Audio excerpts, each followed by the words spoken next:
guys, this is Jason Long with the Long Talks Video Podcast. Before I introduce our next guest, I want to throw out there that you're going to start seeing a link where we're going to start having a weekly newsletter that comes out, and you will always be assured at the end of the newsletter to receive the newest link for the video podcast that's coming out. So watch for that. In order to get it, you need to like and actually subscribe to the podcast. That way you will never miss a newsletter that comes out or the newest episode. So please watch for that under this link and any of the links under Long Talks Video Podcast. Tonight, we get the pleasure again to sit down with Tim Montgomery. I've done a lot of cool shit with him. He used to be my supervisor before he transferred. And when I was picking out subjects for the next podcast, I really wanted to do this one with him, which is actually habits of powerful visionaries. And we're going to get into, it's kind of a mouthful, but what we're going to get into is leadership and leaders and why either people do or do not follow you. And I think we have some real cool shit that you're going to dig and you are going to embrace, and it's going to open your eyes to a bunch of stuff. And like always, we always try to bring material that is going to better you when listening to our podcast. It's one of the reasons we take some time in picking out what our topic's going to be. So once again, without further ado, I'd like to welcome Tim Montgomery to the podcast. Stick around. You don't want to miss what's coming next. To living out of the back of their car, constantly getting back up to only get knocked back down. How do we learn to face our fears, make hard sacrifices, and find that vision again and move from success to significance? This is the question, and this podcast will give you the answer. My name is Jason Long, and this is Long Talks Video Podcast. This is Jason Long with Long Talks Video Podcast. I'm joined again with Tim Montgomery. Appreciate you being with us again. Hopefully you'll be a recurring guest on our show. The topic tonight is habits of powerful visionaries, and it's a mouthful, but we're going to get into the meat and potatoes of how that pertains to leaders and leadership. But Tim, I'd like for you to give us a little bit of your backstory and why you're so passionate about it. First of all, thank you, Jason, for having me on again. My backstory, coming up, I came up through sports. And one of the people in sports that influenced me was Coach Vern Sloan. He was my head basketball coach at Bradley Barbonis. He taught me a lot outside of the game as well as inside of the game. And I really appreciate him, may he rest in peace. The next one would probably be Theodis Pace. When I started working with the state, me and Theodis had a bunch of long talks about things like, where I wanted to do, not to be content, where I wanted to go, and, who was I going to be as far as with the state. And I've always been open-minded to things. I've never, never shunned away from things. You have to be open-minded to advance. So he kind of had an open door where you would, where he gave you feedback and kind of said, hey, this is where you're at. Where do you want to be? This is what you need to get from point A to point B then. Yeah, because I could go to him with anything and any question. He's going to be honest with me. He's not going to feed me a line of bullshit. That he's going to be honest. This is what you need to do. This is what you need to stay away from. All that type of stuff. You don't see that every day anymore. You don't see that every day. No. And then my third one is going to be my big brother, Greg. Greg, he was always a positive influence in my life. I had some rough patches where I could have took the wrong road, and he kind of reeled me back in. So yeah, and then from there, I started with the state. Then I worked my way up from a technician. Then I became a LUA, which is a living unit administrator. And then I went to a assistant unit director, then I TA'd as the unit director. Then I left the centers and went to SODC. Then I came back to the centers as an assistant center director, and now I'm an interim center director. Gotcha. So now it's my turn. And you were one of the two people that I listed when I went into here before I had my businesses as being the top leadership influences. Because when you were my supervisor, not even knowing anything about leadership, I didn't care about leadership, entrepreneurship. I had none of that stuff. It was just a job. But I remember looking back being like, how does this guy never lose his cool? I mean, working with, what we work with, how does this guy remain calm? How does this guy have everybody following what he says to do? Like, basically, like you were God on our unit, and I don't know of one person that didn't buy into it, let alone the individuals that we served on that unit. I mean, it was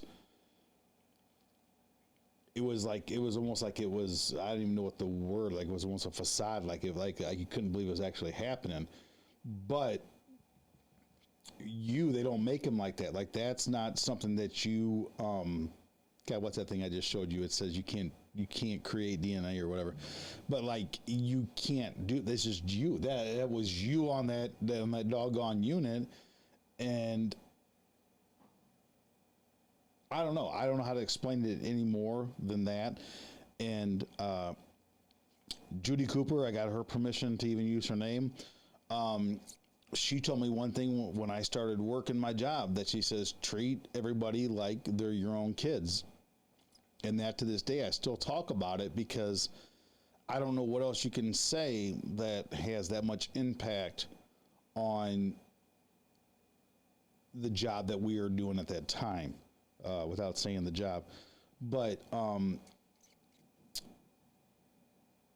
yeah, you had a huge impact on, like how do you explain it? Like how you get like what you went through, and like how everybody just buys into you. I mean, well, one thing I will say, and Theodis pointed this out to me years ago.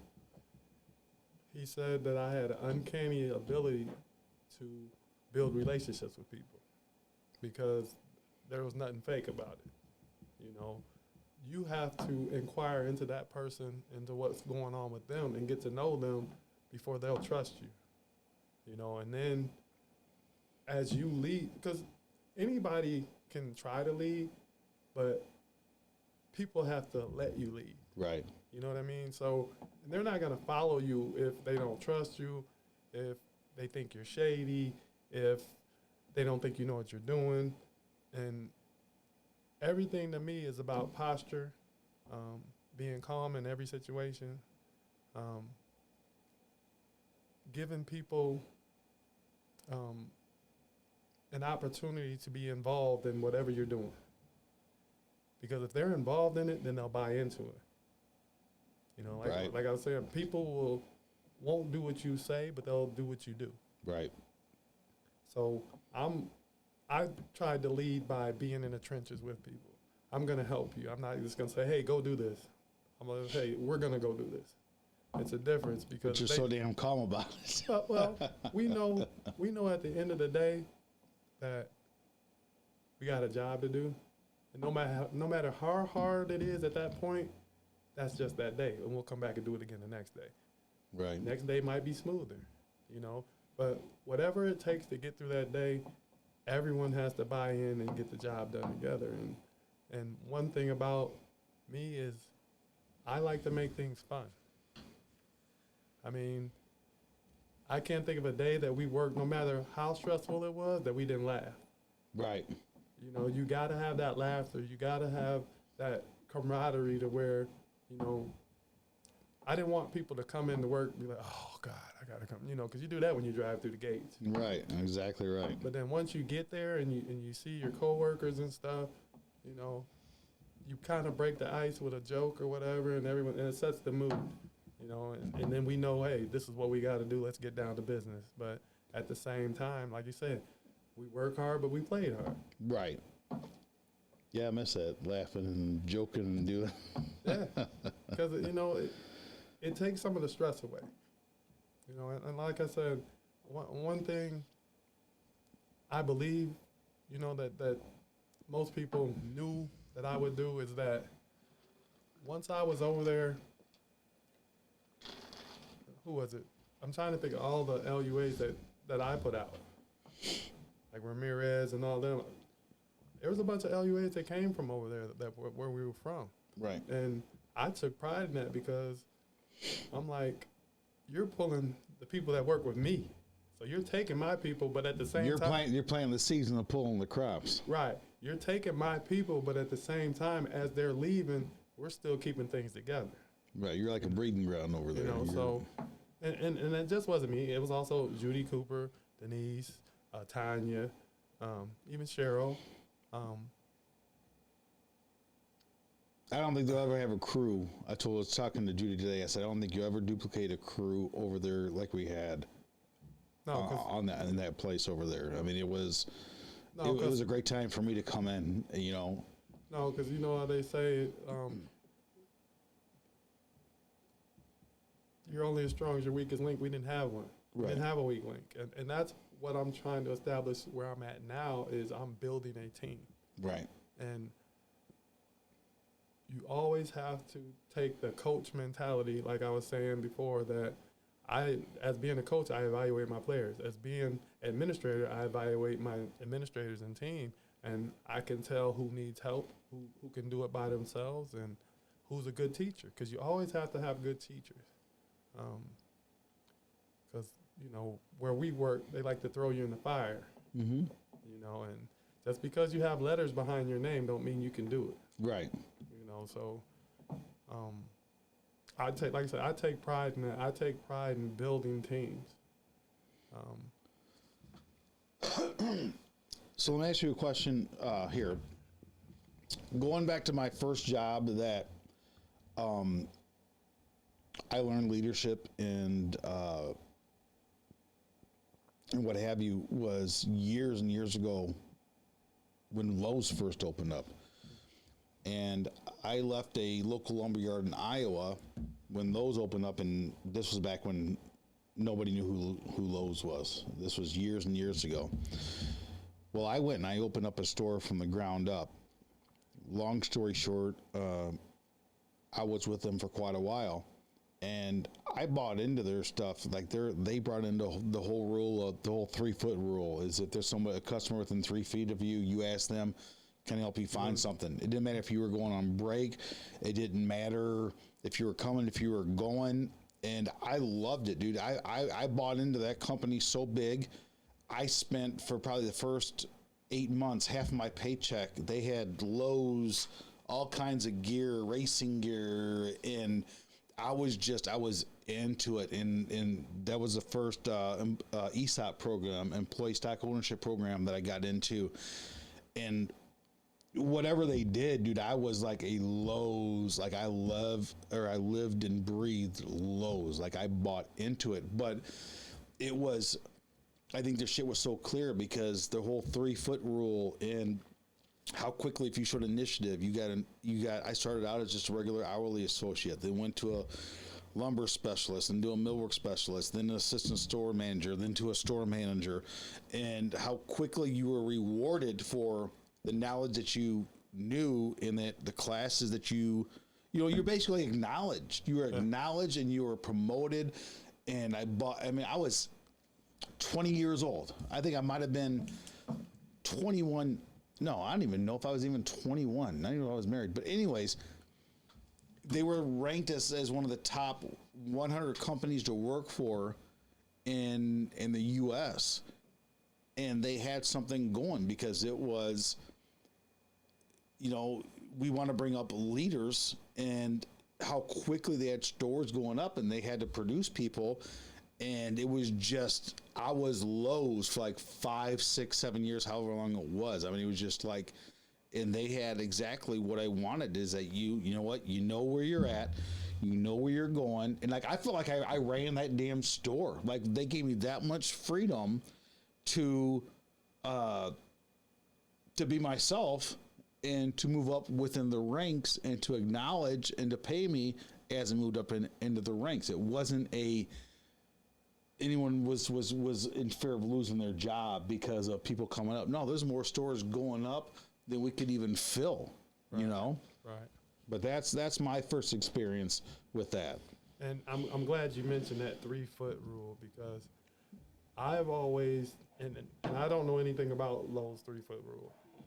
I've always used that because, like, when I used to come to work, that's why I would stop at everybody. Hey, what's up? How you doing? And then the person that doesn't respond, that's who you go back to, because you know there's an issue there. Right. So I've always used that, and I still use that to this day. Like, if someone just enters our center, hey, what's up? How may I help you? You know, just it's how you present. Right.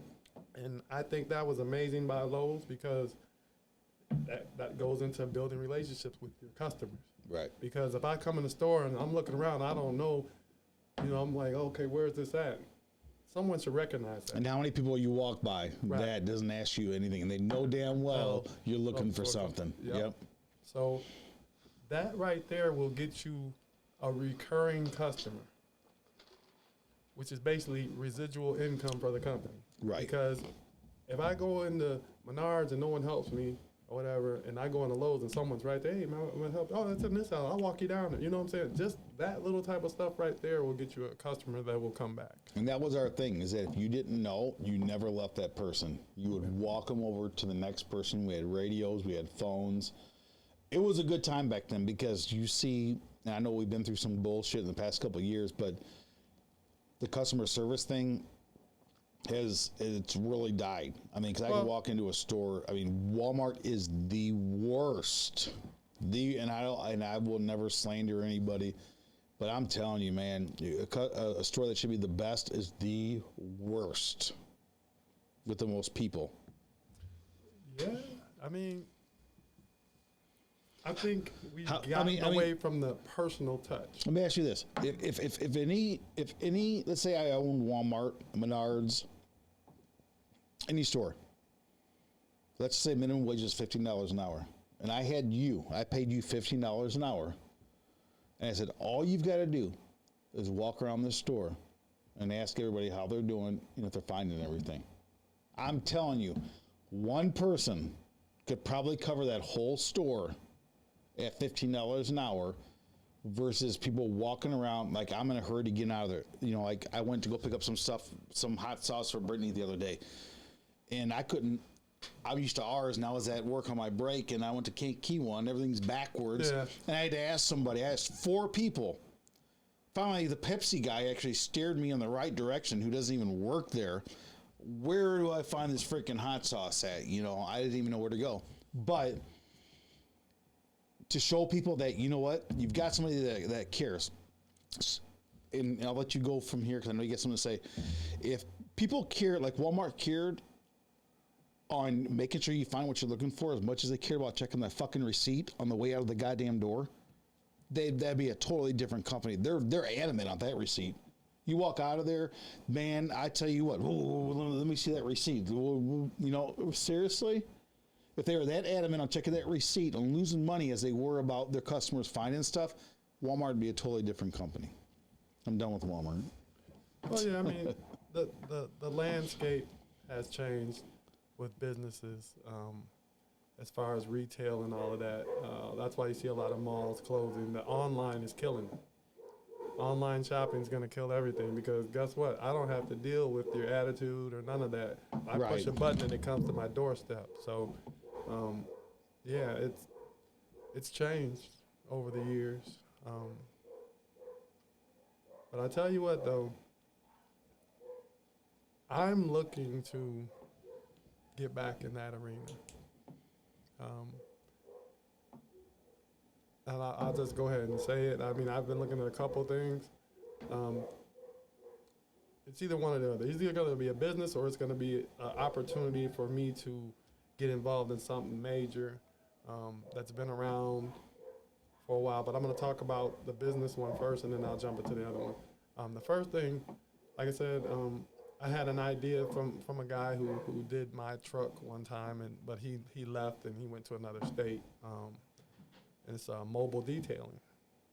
And I know we got all these car washes and stuff around here. But we got few actual detail places who can really detail.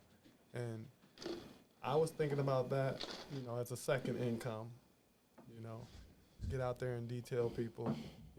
Go to their driveways because people are busy. This is busy times. This is the information age. People want stuff right now.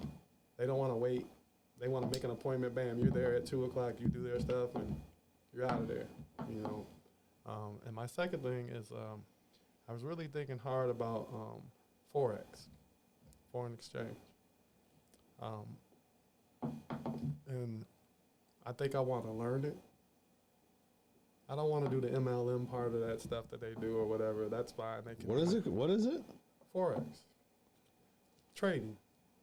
Oh, okay. I want to learn. I really want to master trading because if I'm at laptop, sit at home, I can be in my shorts and socks all day. I don't have to get up to make money. Right. So you talking like the crypto type end and all that different? I don't really care for that crypto stuff. I don't know anything about it. I'm talking about the simple stocks. Yeah, it could be foreign exchange, gold, silver, whatever. Right. Okay, I got you. Yeah. Gotcha. Just the basic market. Yeah. Okay. Because it's $1 billion a day market. So buy low, sell high. My dad. That's one thing I remember from my dad when he did the E-Trade stuff. So why don't we allow people to lead and have their own thoughts? We have to do what the head person says, even though we have, let's say we have the district manager, but then you have the managers below them. I mean, you could have 3 to 4 floors of managers, but the people that we bring in to run our establishments, we don't give them freedom to utilize their skills that we bring them in. The reason why they were hired in the first place. Well, there's a few things with that. Sometimes people are scared to lose their positions. I mean, if you come in and you got this out of the box thinking that has never been done, and like I said, some people have those initials and stuff behind their name or whatever, and yeah, technically by title you might be the boss or whatever, but you're not the leader because people are following this person who knows what he's doing. Say that one more time. I said that they might have the title because of the initials behind their name. They might be the boss, but they're not the leader. Maybe the boss, but you're not the leader. Exactly. People know. I worked at a place, and like I said, we're going to leave the names out. And, had a boss, but people knew who really ran it. Right. That person took the credit for things, but they didn't run it. Right. And I've been in that situation a few times. So it happens. And but at what point does and again and I'll have my comment, but in your past practices, does a person or does a business get to a point where you have to hit rock bottom? Get to rock bottom to say, okay, this isn't working. I am going to allow the people that are either we're here, that we've inherited or whatever, to help me as the leader. And again, I my past experiences having a district manager and what have you, I've seen it. I've seen rock bottom. I've seen it on my perspective of owning a business, let alone being through Lowe's and through Circle K, who I used to work for. And I tell you what, I grew Circle K. Lisa Kinney, my boss, I grew that thing, I think 25 times what it was out there because I knew what they were lacking. They allowed me to ask for stuff, to ask for out in Aroma Park where there's nothing at. Their other gas station closed down. I said, give me a bear cave. They gave me a bear cave. Expand my wine section. They gave me the wine section. There was no place to get movies out there. Give me a red box. They got me a red box out there. They give me, if I asked for it and I could justify it by my sales, and they could say, okay, you know what? You need to go from 1.2 to $2 million a year in revenue. And I knew what I had to have to gain this, which was going to make them money, which is going to, in return, make me money. I knew what I needed to do, and I was given. It was clear as a bell on what I had to do to get what I wanted to. And again, I'm telling you right now, you go out to that Circle K, and that's probably one of the top. If they're doing what they did when I left, they're probably one of the top 5 revenue generating Circle Ks within their location. They're isolated, but at the time, it was a grocery store, it was a cigarette tobacco, it was a beer, it was a movie. You know, we made it like the one-stop shop that was out there, and that was my first experience of someone allowing me to do what I needed to do. And I was totally responsible. If I missed my sales or if I missed my goals, it was on me immediately. It was at my wife calls it instant whatever it is, instant consequences. You know, if I missed it. Oh yeah, I know what instant consequences are. I mean, like where I'm at now, it's the opposite. We have a budget, maybe 3.5 mil, but you have to budget it throughout that year. And at the end of the year, whatever you have left, you want to spend that. Because if you don't spend that before the fiscal year is over, next year, you're not getting as much because, hey, they didn't even use this. So why would they give it? So, you know, you got to budget, you know, your stuff wisely. I think this year is going to be a really challenging year because we got a lot of projects going on, road, water mains, all types of stuff we're putting in, remodeling some buildings and all that type of stuff. But when we're done, it's going to look like a brand new place. So, like I said, I'm looking forward to some things. Like I said, once again, we had a lot of turnover, but we're team building as usual, building relationships not only within, you know, our place, but outside of our place with other entities as well. And that's the thing is you have to, like you said, leadership is nothing but influence, none more, none less. How much influence do you have over other people? Are they willing to follow you? Can they see your vision? Are they part of your vision going forward? People want to feel like they're a part of something. Right. You know, something bigger than them. And that's... And it goes back to what's your why? You know, right now, my why is people think the place that I'm at won't survive or wouldn't survive. They survived all this time and, you know, and not been very good. But I have at least 5 years left before I can, you know, retire. Not saying that I would, but I've always said wherever I went, I want to leave a place better than when I got there. Right. So that's my main mission, is to turn things around and basically have it turnkey for the next person who comes in, you know, and then move on to whatever I want to do with the rest of my time. Right. And that's the whole thing when you said the why. In fact, you didn't even see this, but it's getting people to buy into that and to work for a cause. You know, as long as they know what they're working for and you're passionate about it and you can make them passionate about it. If, in fact, in our line of work, our mission is very clear to us on what we need to do for the individuals. So, and it's got to be something that's, you know, it's got to be bigger than me or you. You have to make it bigger, you know, than yourselves. And how I did that was I tied it into what you just said. In our line of business, continuity of care is everything, right? Right. And you take that, not just from them, I take it as continuity of administration is everything as well, because it's hand in hand. You want the same staff with the individuals.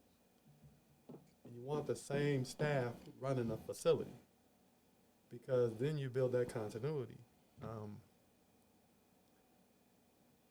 Where I'm at now, things are kind of not linked together correctly. So I basically reorganized things. I linked the finance department, HR, and staff development together. Because those three things I thought should be intertwined with everything, because you got the foundation is staff development. Whatever comes out of there, that's what your company or center or whatever you work, that's your foundation, your staff development. You got to build your staff up. HR, they kind of connect everything because, you know, they hire you, they send the staff different places or whatever, and they kind of tie things together. And then you got your finance, which is your payroll. You know, that's how you get paid. Right. You know, and all three of them have to always stay in the loop together, because things float from those three a lot. And there was like a drop off, a disconnect. So I had to rearrange some things, which I think is going to make immense progress coming soon. But yeah. So how important, this is going off on another subject that I had, but how do you implement or do you implement any goal setting with your staff? You have to goal set, and I goal set with everything. Actually, we're in the middle of a survey right now, and when that's over, that's our benchmark. Whatever we get from that survey, whatever deficiencies we get, that's where we start, because it's relatively a new administration. I'm an interim center director. I got an interim assistant center director over residential. I got a new assistant center director over operations. So I've been there coming on 3 years. One person's been there 6 months. The other one's been there a year. So it's a new administration, right? Gotcha. So that's our benchmark. And once we get done, whatever deficiencies that, you know, public health finds or whatever, that's where we put our systems in place. And I always tell people, do the hard work one time and let your systems take over. Right. Because you have to implement systems. If you don't, you'll never survive. So we're almost at that point. Hopefully they'll be closing out on us next week, and we can move on from there. But they can move on. The third thing that I've got is, how do you work on building people? Because that's the thing, and I think we talked about it earlier before we went on, but about the people that you built that were promoted on and everything. So how do you do that, but let alone you don't like lose your ego over it? Like, you know, we say A grade people will, you know, if you're worried about them taking your job, you hire B and C grade people. But how do you? And I understand they come in, you don't hire them. Once you get them, getting them up and promoting them and moved on. I'm totally opposite of that. And I'm going to tell you right now, where we work, we have the worst succession training ever. They'll let somebody be there 30 years and walk out the door and then put somebody there for a year. So you just lost 29 years of experience. Right. Without training, pairing somebody with that person for their last couple months or something like that. So what I've done is I've instituted cross-training. So if you miss work, someone knows how to do your job. Right. And they'll step in until you get back or whatever. And unfortunately, COVID made me do things like that, because people were going out for COVID and they'd be gone an extended amount of time, a couple weeks or whatever. But right. We had to put something in place. So that was one of the things. But going back to your question, I'm a person who wants to bring people up through the ranks. I came up through the ranks. I had to fight my way up, but I don't want people to have to go through what I went through to come up, because I was being held down, I felt. You know, that's why I had to get up and go. Right. You know, but I'm the type of guy, I want to help whoever wants to be helped. If you're a go-getter, you should be with me. And that's plain and simple. If you're a go-getter, you should be with me, because that's what I'm looking for. I'm looking for somebody, I don't have to tell you what you want. I'm watching you. You see that Kanye special? And I ain't got time to watch no damn TV. This is what I'm gonna tell you right now. Kanye. I got time to watch a Kanye special. Listen. I'm telling you right now. If you go watch that, you'll see a lot of yourself because he had to kick down doors. A lot of people would have quit. He kept going. They didn't want him to put his own album out. They just wanted him to because he's a what do you call that? Like Dr. Dre. Rapper? No, not the rapper. Producer. Oh, okay. He produced a lot of people, and they just wanted him to produce. They didn't want him to have his own album, and he just fought until he made it. You know, he kicked down the right door and made his own. But it's basically the same thing. You gotta want it more than they don't want you to have it. And I think that was the thing with me is they didn't want me to have it, but I wasn't gonna let them stop me. So if I gave you a quote, I'm gonna throw you.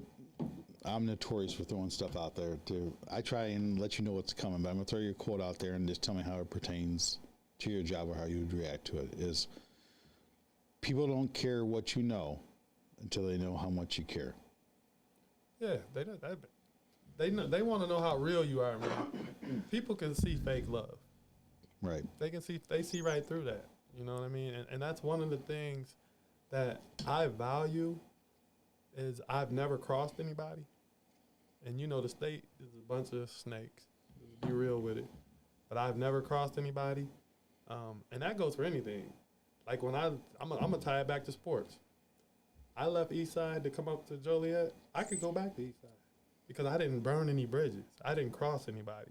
Right. I was honest and up front on why I was leaving and what I was doing for my kid. Right. You know what I'm saying? And that's the main thing.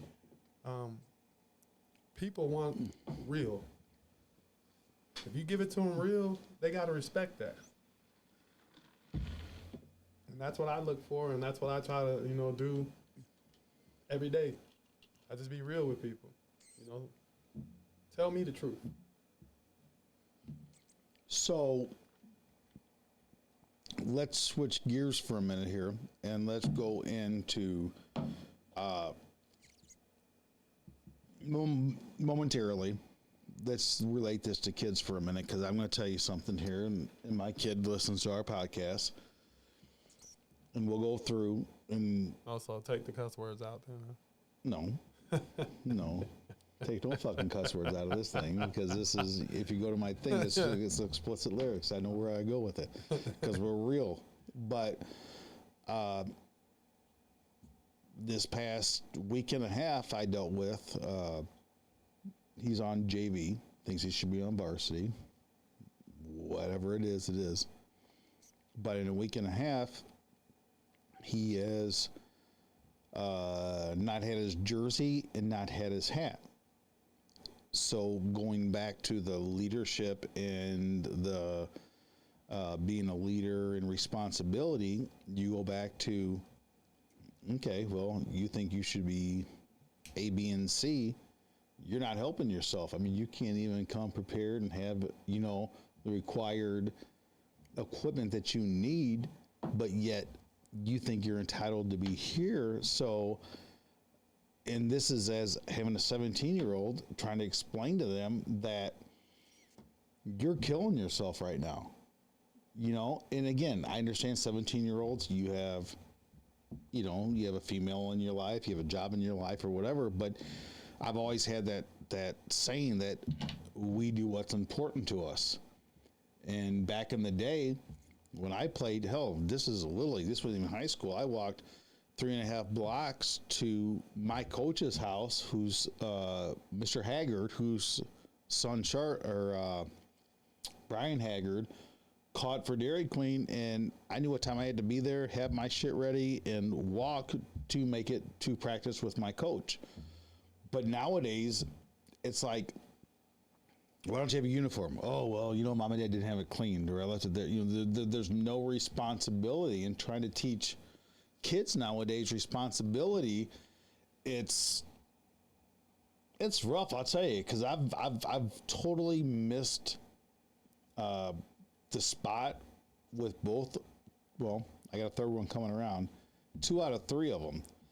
And, you know, right when you think you have it figured out and you're on the right track, they throw you that curveball. And I'm going to tell you, 17 years old, both kids have thrown me that curveball, and I've totally, when I thought I had it, I got that grip. We're on the same page. We're on the same page. We're on the same page.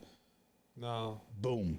She has that grip. That 17 year, I'm telling you, both of them. She has that grip. Right. That 17, yeah. They got that rough. Sniff, and she got that grip. Right. It's rough. It's rough on everybody. And again, with both my boys, they've known the leadership. I've talked to them. I've made it very well and clear what we're going to do, what we're not going to do. But the only reason I bring this up, not to throw my shit out there in front of everybody, but because. No, it's good because someone out there needs to hear this. But that's a prime example of what I said earlier in the question that I wanted to bring up, and this kind of how it ties together is, why do businesses incorporate a sole boss perspective? Now, bear with me, I'm reading my own handwriting. No one else has input, and no recognition. It's my way or it's the highway. We have managers for a reason. Can we not unilaterally partnership in obtaining a common goal? Those leaders never show their face except for turmoil. And that's the reason I bring this up, is because in my household, let's say I'm the king or whatever you want to call it as, and you know, I'm the person that's going to lay the law down, and it's my way or the highway. Well, I got a bunch of kids here, and this one just is going to rebel, or he's going to do what he wants to do. And, you know, we had a whole thing, no girlfriends, let's get through high school, get through sports. Even though I said that, they're going to do what they want to do. So, again, I'm not trying to dictate or to be double standard and say, why in a business can one person say one thing and nobody else has any other input? But that's kind of what I do in my household, to where there is a differentiation between their kids and their employees, but it's the same thing, to where have you built that relationship with them? Do they trust you? Are they, you know, all this stuff that we say, that we put in our effort, we put into leadership and into employees, are we putting that into our own family, or are we just saying, I'm dad, that's why you're going to do this shit. Do the shit because I said that's what you're going to do. Well, like I said, Jaden's younger. He just turned 13. As far as like the sports, I only deal with Jaden at home. When we go to practice, the other coaches do. I don't even touch him at practice because, you know, I don't believe in that daddy ball shit. So I teach him old school. You're going to earn it. That's why he's working his ass off at home. You're going to earn it. I'm not giving you shit. Right. Because guess what? I'm getting you ready for high school, because when you get to high school, now you have even more kids feeding into a high school, vying for position. Right. Whoever works. And this basically, like we were talking about before, you're going to have some coaches that are just, for lack of a better word, fucking dickheads. Right. You know what I'm saying? So I always say, whatever they do to you or whatever, you take that chip and you put that chip right on your shoulder. And every time adversity comes up, you look at that shoulder and you remember, that's your why. That chip on your shoulder is your why. And now, and this is what I tell Jay. I said, you can't, basically like we were saying, the DNA, you can't teach genetics. But I'll tell you one thing, effort is everything. Mm-hmm. So you never let somebody outwork you. Because eventually, as you're going, because I said, you know, like, because he's worried about his height right now. He's like, you know, they're kind of taller than me. I'm shorter than everybody. I said, yeah, but you're stronger than most of them. But I said, people hit puberty at different times. I said, come to high school, and then they start to catch back up. And I said, you just keep working, because if you stay focused on what you're doing, some of the kids, when they get to high school, they're not even going to play anymore. They're Right. going to be burnt out. They're not going to play. Some of them are going to Get jobs, have girlfriends. right, or party. You know what I'm saying? And that's how people fall off. Those kids that were superstars, they fall off. Right. You know, those that keep working. Because I try to tell them, I said, to be proficient in anything, you have to work at it for like 10 years. Whether you're playing the piano, whatever it is, being a golfer, you got to put the hours in. 10,000 hours or 10 years, whichever one. And because I was telling them about Serena and Venus Williams, you know, Tiger Woods. I was like, they didn't just become great. They had to work at it. You didn't Right. see the work in the background. I said, I show yours because I put you on my social media. I said, if I didn't put you on my social media and you just worked in the background, you know what I'm saying, that would be the same thing. But I said, I put you on mine because whether you make it or not, I just want to have, so you'll have your history on where you were and how you got to where you got. Right. Right. And that's huge. We're going to do something here. We're going to cut this off, but I want to leave this as a starting point where we come back on next week, because that leaves off on a great topic that we're going to pick back up on. But once again, I want to thank Tim Montgomery for coming on this show, and hopefully he can continue to be a weekly guest on our show as long as his schedule works out. He's got a lot of shit that's going on. But once again, I want to thank you for joining us on Long Talks Video Podcast, and we will see you next week. Thank you. Thank you, guys.